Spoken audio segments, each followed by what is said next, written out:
petite rectification, les ouvrages n'appartiennent pas à la médiathèque d'Alec, mais à l'association des Amis d'Alec. Je vais expliquer un peu le point de départ. André, est-ce que tu peux prendre le micro? Est-ce que c'est nécessaire que Oui, je prenne le micro? Ça va, ça fonctionne? Voilà. Ok.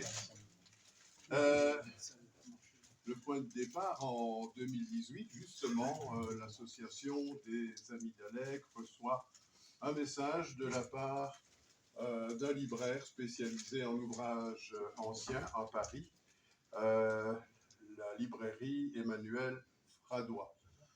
Et le président fait circuler les ouvrages et pas de réaction. Apparemment, ça n'intéresse pas grand monde. Et on va passer à la photo. On n'est pas encore. On l'attend. On y arrive. On y arrive. Ça va être compliqué parce que c'est pas un PowerPoint. Alors attends. Ah. Enfin.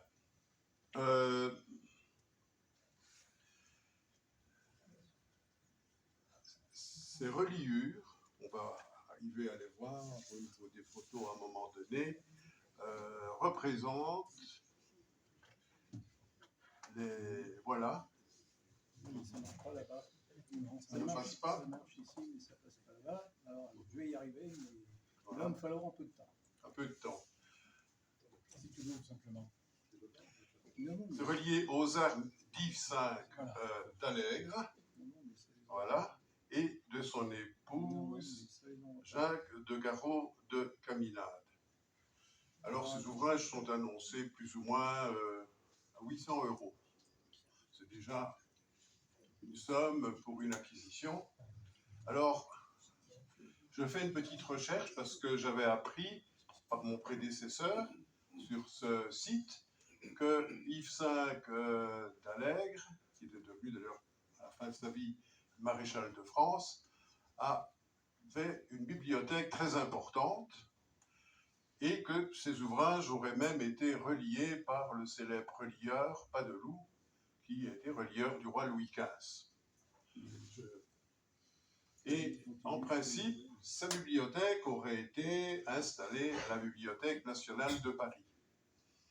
Alors, je prends contact avec la Bibliothèque nationale et la réponse est « Nous n'avons aucune trace de ces ouvrages ». Bon. En tout cas, je n'en connais pas la raison, mais pas de trace. Donc, je me dis, tiens, quand même, ce sont des ouvrages rares, d'autant que, en consultant finalement ce que, quelque part, j'allais dire, protège ces reliures, ce sont des ouvrages protestants. Ah. En fait, ces deux tomes sont des ouvrages de Jacques Bernard, un théologien, en provenance de Nyons. Nyons qui était une place forte, protestante au XVIe siècle. Et Jacques Bernard a dû, à un moment donné, quitter la France en 1683, suite aux diverses persécutions. Et alors, je me dis, tiens, ça c'était étrange, dans mon esprit à ce moment-là, il y a 5 ans, comment est-ce possible qu'un ouvrage d'un penseur protestant, qui a d'ailleurs quitté la France, se retrouve dans une bibliothèque reliée aux armes d'un colonel de dragons? Parce que Yves V a été colonel de dragons. Par la suite, il était, comment dirais-je, brigadier, mais il est parti plutôt vers Paris, le nord de la France, où il a continué les campagnes militaires. Alors, je me dis, il y a quelque chose de curieux, ce ne sont pas des ouvrages qui sont autorisés, plutôt séditieux, interdits, et puis je décide de les acquérir de mes propres deniers. Je me dis, on verra bien. Et puis, quelques temps plus tard, enfin, une petite prise de conscience de l'importance de ce patrimoine, le président de l'association décide de lancer une souscription et il recueille une partie de l'argent nécessaire pour acquérir les ouvrages. Voilà. Et puis je reste avec cette question que je je pose à notre collègue René Bord à l'époque, hein, je me rappelle encore, il était avec sa fille, et je dis, à votre avis, pour quelle raison cet ouvrage-là qui n'est pas permis se retrouve là aux reliures d'Yves V d'Allègre? Je n'ai pas de réponse satisfaisante, honnêtement. Et pendant 5 ans, je reste avec cette question. J'avoue, je ne me la suis pas posée tous les matins. Et cette année, en commençant à faire des recherches dans le cadre de la bibliothèque de la Société académique, et comment dirais-je, je vais partir sur un ouvrage, mais avant cela, je perds un petit peu le fil, j'ai un petit document à propos des dragons que mon collègue René Bord avait mis en évidence et qui se trouve dans les archives des Grélais. Un petit événement, c'est une anecdote bien sûr, en 1686, ça donne du temps pour la recherche pour faire apparaître les photos.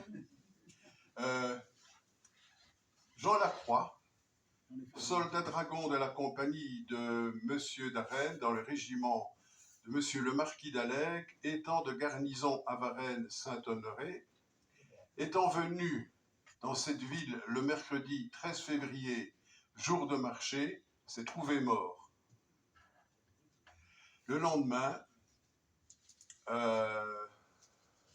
matin, dans les prés. Et après la vérification du corps, faite par les officiers de la justice et l'attestation que nous ont fait le sieur Crozet, maréchal de logis dans la même compagnie, et plusieurs autres soldats, comme il était catholique, a été enterré dans le cimetière de notre église avec la solennité de l'office, en présence de 10 soldats et d'un grand nombre de peuple qui s'étaient rassemblés pour prier pour le repos de son âme le 15 février 1686. Bon. Alors, bon, je lis toujours cet ouvrage avec cette présence de cet officier supérieur et des dragons. Et puis, lorsque je consulte un ouvrage de votre ancien président, Paul, qui a fait une recherche concernant Yves V, c'est là que je commence à découvrir une autre piste.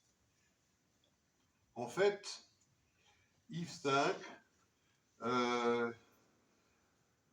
comment dirais-je, a des prétentions, il y a une prétendante, en tout cas, elle est visée.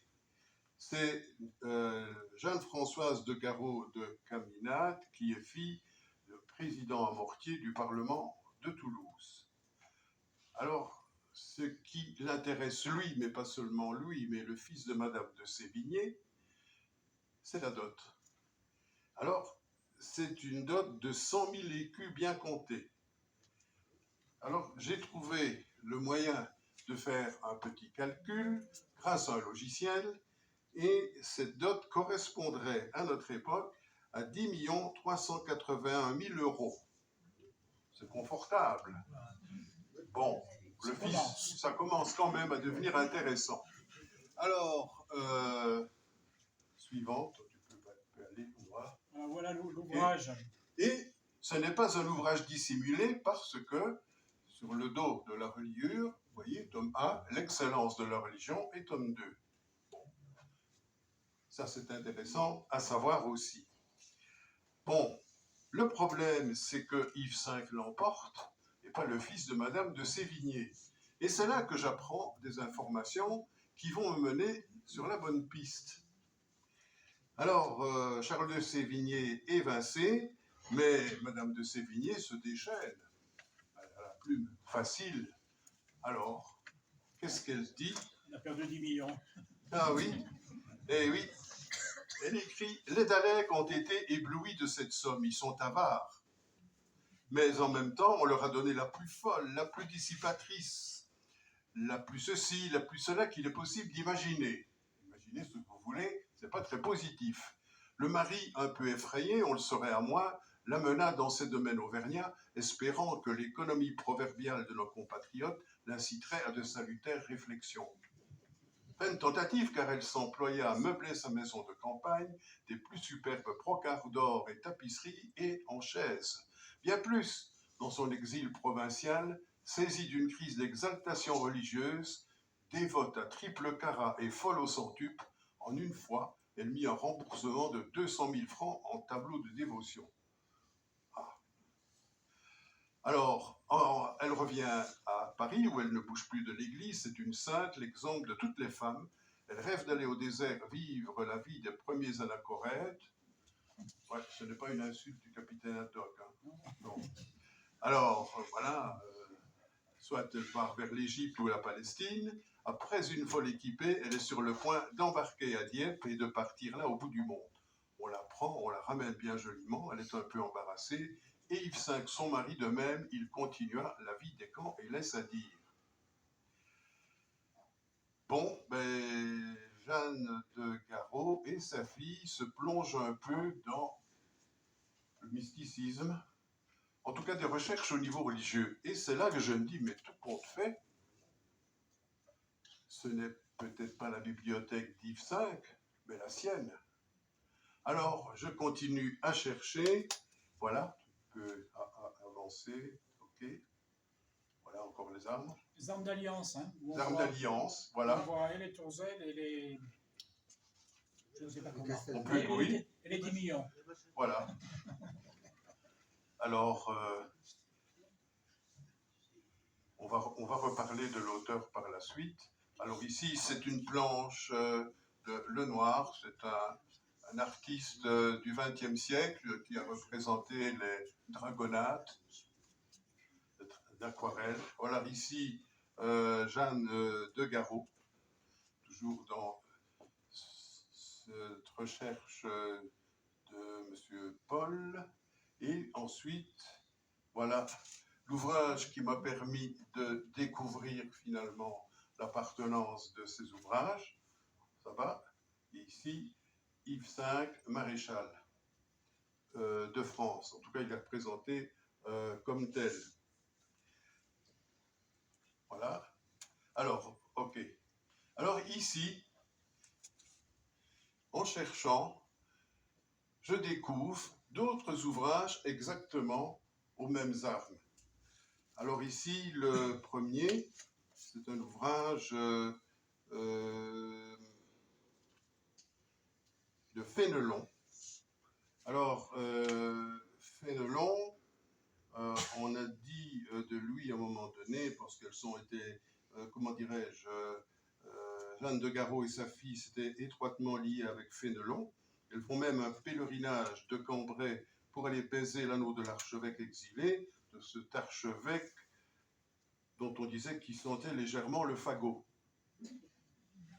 Alors, voilà déjà un ouvrage qui est peut-être un petit peu légèrement tendancieux à l'époque, parce que, bon, Fénelon a quand même été un peu mis de côté.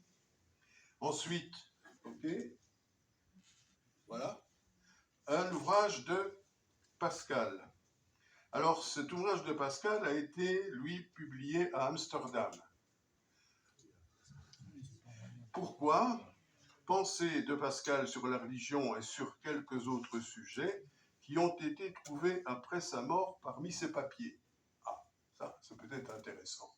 Et que justement, on les publie à Amsterdam. Ensuite, encore un autre, voilà, c'est la reliure de l'ouvrage de Pascal, toujours aux mêmes armes que l'ouvrage que finalement j'ai pu installer.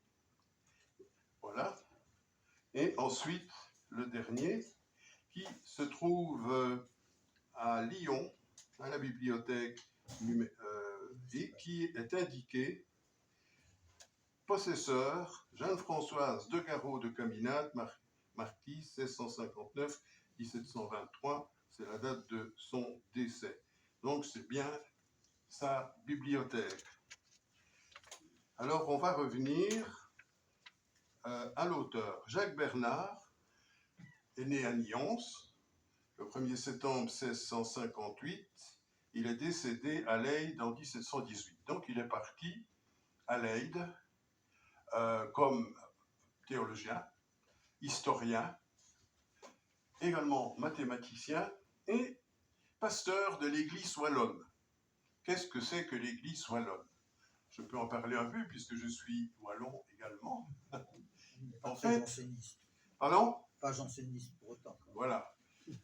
Il faut savoir, en 1561-1562, à l'époque des guerres de religion, c'est le même problème dans les Pays-Bas.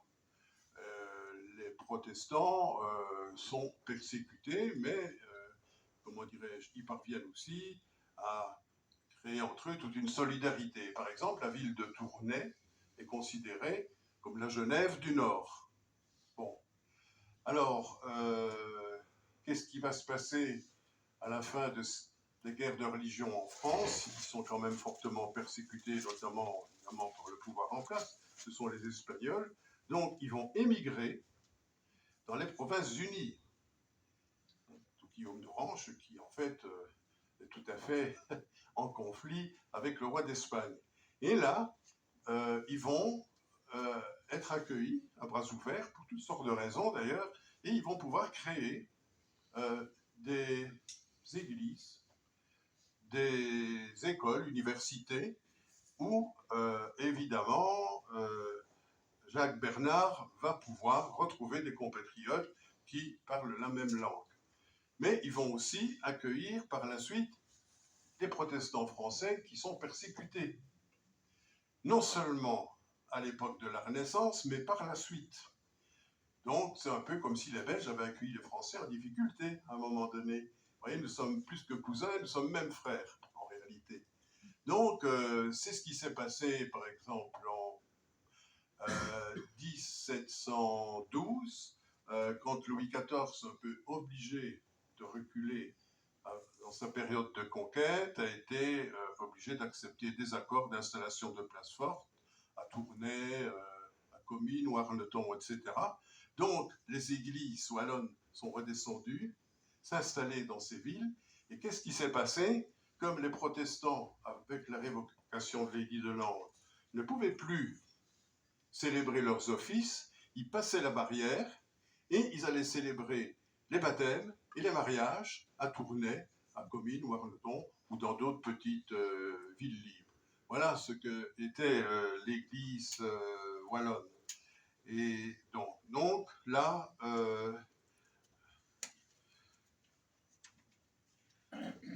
Jacques Bernard, au niveau de ces deux ouvrages, il tente de démontrer que la religion est loin d'être tyrannique, elle n'est pas faite pour tourmenter les hommes et leur inspirer la peur, au contraire, elle est douce et aimable. Il fait évidemment allusion à la religion d'État, une seule nation, une seule religion, et finalement, c'était une forme de terrorisme. Si on ne l'adoptait pas, on était persécuté de toutes les façons. Donc, il veut montrer qu'une religion peut être possible tout à fait autrement. Alors, ce que j'ai trouvé d'intéressant aussi à un moment donné, c'est des considérations un peu sociologiques, parce qu'il traite aussi de morale. Donc ça peut être intéressant pour un chercheur, puisque, je vous l'expliquerai après, l'ouvrage est accessible à la lecture et à l'étude en facsimilé. Les originaux seront protégés. Alors, à un moment donné, il parle de la réciprocité par rapport entre les puissants, tout compte fait, et les subordonnés. Vous voyez, c'est pas mal. Si un époux doit à son épouse un amour tendre, la protection, le support, l'entretien, l'épouse doit à son époux ce même amour, le respect et la soumission. Voilà. C'est le jour de Ça n'a pas trop changé. Voilà. Nous sommes le 8 mars, n'est-ce pas? Si un domestique est obligé de servir son maître avec fidélité, le maître doit à son domestique la douceur, le salaire dont il est convenu, la bienveillance, le support. Et si le riche doit au pauvre la charité, l'aumône, le pauvre doit au riche le respect, la reconnaissance et la soumission. Tiens, lui aussi. Alors, il y a réciprocité parce que la plupart du temps, il n'y en avait pas. Donc le Seigneur imposait et pas de retour. on pourrait dire que c'est une évolution, D'une certaine manière. d'une certaine manière. Donc vous voyez, c'est intéressant à consulter, et pour les chercheurs, d'autant que, en fait, ce que j'ai eu la chance de pouvoir reproduire sans devoir manipuler les ouvrages, on va un petit peu plus loin. Ok, voilà. La mairie d'Allègre, à la fin, convaincue de l'importance, je vous dis, c'est pas évident à faire, admettre que ce soit important au niveau du patrimoine, mais on fait réaliser, bon, sous ma gestion, une vitrine sécurisée et qui est placée dans la médiathèque d'Allègre, donc les ouvrages sont placés ainsi. J'ai même utilisé, est-ce que je peux le dire, une cire dont je ne vais pas donner la provenance, mais que j'ai pu trouver à la bibliothèque,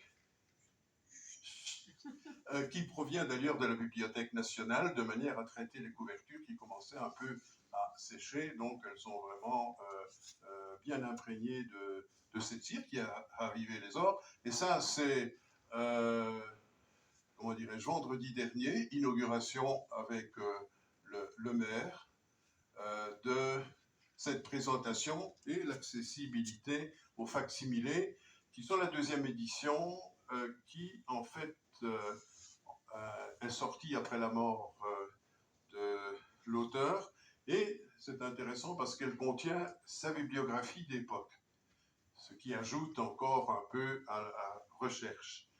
Donc voilà pour cette recherche, et finalement la solution du mystère de ces ouvrages séditieux, et nous avons fait un bon achat finalement, parce que le contexte permet de lire et de ne pas être uniquement des bibliophiles. Merci André.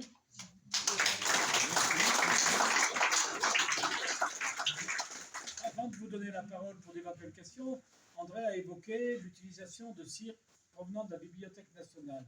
Alors, nous avons, et vous le verrez dans le prochain bulletin, depuis le mois de décembre, à la bibliothèque, un petit atelier initié par un de nos confrères, Gérard Bonnefoy, qui était avec nous ce matin, mais qui n'est pas là, et qui a installé un atelier de reliure. On a eu la chance d'avoir le don d'une presse de relieurs, et on a effectivement l'utilisation de colle, de cuir et de cire. Alors, c'est la cire qui est recommandée par la Bibliothèque nationale pour l'entretien des reliures en cuir anciennes. Donc, en fait, pour nourrir le cuir. C'est la cire 321 ou 421, enfin, je ne sais plus. Et donc, les bibliophiles... alors, avec cette cire, préalablement, pour nettoyer, il faut utiliser un savon anglais, dont j'ai perdu le nom. Mais si vous passez à la bibliothèque, on vous montrera le travail de Gérard Bonnefoy. C'est remarquable. Il restaure des livres, il recolle des livres, il recolle des dos. Voilà. Et on a parlé du bulletin tout à l'heure. Vous avez en avant-première la première de couve et la gouttière, pour faire plaisir à Gérard Boudet cette fois-ci, de la prochaine édition du bulletin.